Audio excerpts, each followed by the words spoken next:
What is happening, Magnus Sites? Make sure you go and follow the drinker. I think we're about to have some fun right now. I think this should be enjoyable. Let's get it. You know, the older I get, the more I realise that life really is a matter of perspective. I mean, if you think you've been having a bad week, if you're feeling overwhelmed by failures, worries, or embarrassing mockery from the people around you, then just keep in mind that it could always be worse. For example, you could be Bob Iger or Kathleen Kennedy. It's no secret that people like them have come in for a fair bit of criticism over the years for their embarrassing mismanagement of the brands and studios under their control, their shameless pandering to identity politics, and their gradual alienation of their own customers. But most of that criticism has been confined to social media and YouTube. It's not very often that mainstream outlets, much less people in their own industry, felt brave enough to call them out. All of that changed a few days ago, though, with the release of Joining the Panderverse, a South Park special that tackles issues like Disney's token diversity pandering, fan backlash, the lazy overuse of multiverses as a plot device, and even AI in the way that only Trey Parker and Matt Stone possibly can. And holy did it ignite a firestorm online. Other people have reviewed the episode far better than I can, so I'll skip the detailed plot synopsis, and I absolutely won't be using video because they seem to be clamping down hard on that for some reason. But the basic gist is that Cartman gets transported into another universe where he and his friends are all played by strong, diverse women of various races. Meanwhile, the Cartman from that universe gets transported into our world with much hilarity, especially from PC Principal, who tries to gaslight the other boys into believing there's nothing weird about someone they've known their whole lives suddenly showing up as a completely different race and gender. It's a perfect satire on the tired old, it's no big deal, why'd you have a problem with it, bro, argument, and it's neatly countered by the boys pointing out that they've got no issue whatsoever with a character like Miles Morales, who was created with his own unique personality and backstory, instead of just being a lazy race swap of an existing character, hammering home the simple but often misunderstood point that well-written characters who happen to be diverse are a perfectly good thing that no reasonable person can object to, whereas diverse characters created for the sole purpose of being diverse are not.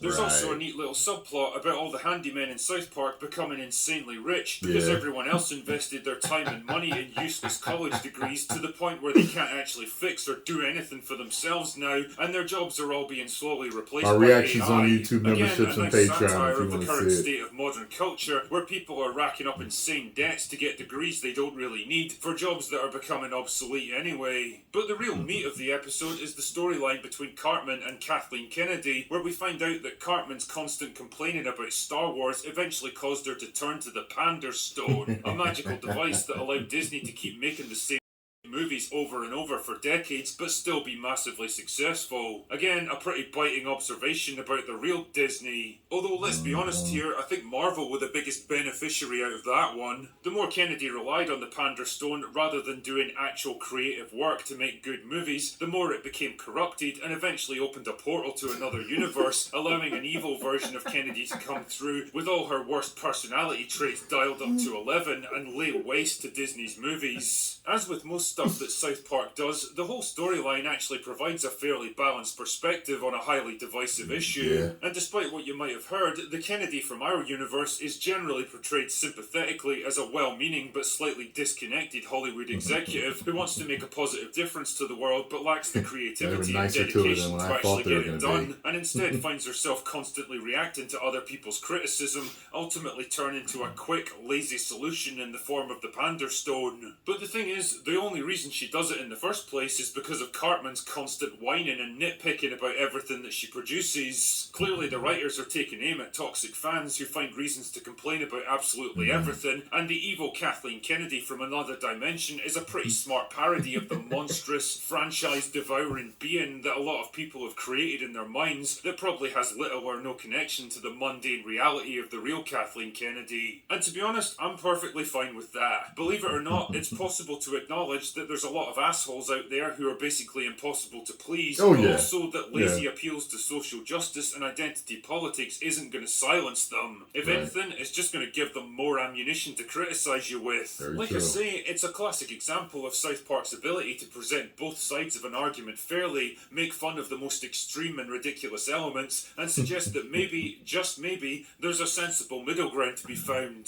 Screaming woke at everything with even a hint of diversity or progressive ideas is just as dumb and unproductive as trying to race and gender swap every single character in sight. What's interesting though is the reaction to what was actually a pretty fair and balanced episode, with both sides of the culture war instantly claiming it as their own. People on the right are like, yeah, we totally owned those woke libtards with this one, while people on the left seem to think, this whole thing was basically making fun of those right-wing chuds and they were just too stupid to see it. Honestly though, I see this as more of a victory for common sense and moderation than for any particular side. It's a win for the silent majority of normal people caught up in the middle who are tired of this endless culture war and just want some decent entertainment. Those are the people this episode is really meant to appeal to, and in that respect, it works perfectly. What's more important though is the long-term implications of this. South Park is the first mainstream production to openly acknowledge that yes, there is actually a real problem with how we're making entertainment these days. Yes, Hollywood is relying far too much on lazy and tokenized diversity without any artistic integrity to the back majority it up. of the show was making fun of Disney. Increasingly antagonistic relationship with their own customers, and yes, whatever their intentions might have been at first, executives like Kennedy and Iger have played a big part in that.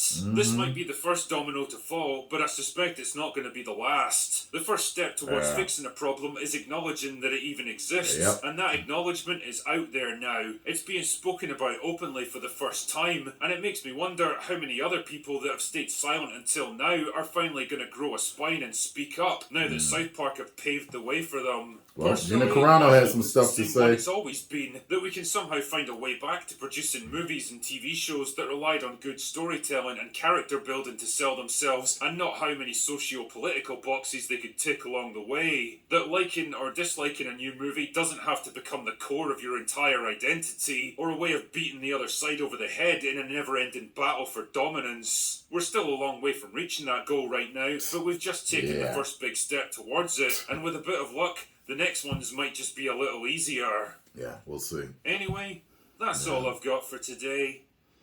Go away now.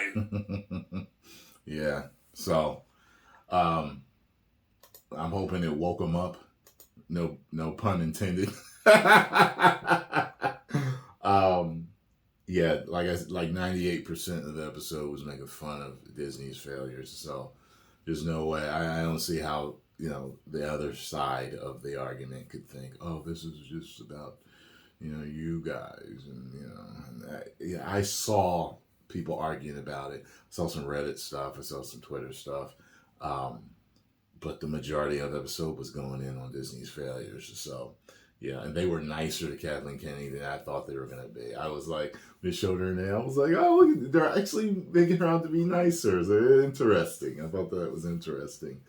And I definitely caught how it was like Cartman and all his hate mail and stuff. And I was like, oh, that's a jab at the, the fans. Okay. They're going in on both sides but you can see what the majority of the episode was about. So it is what it is. Hopefully we get some new IPs and some great, well-written, unwoke product in the future. Post comments down below. Let me know what you all thought. If you enjoyed my reaction, hit the like button, subscribe, and share.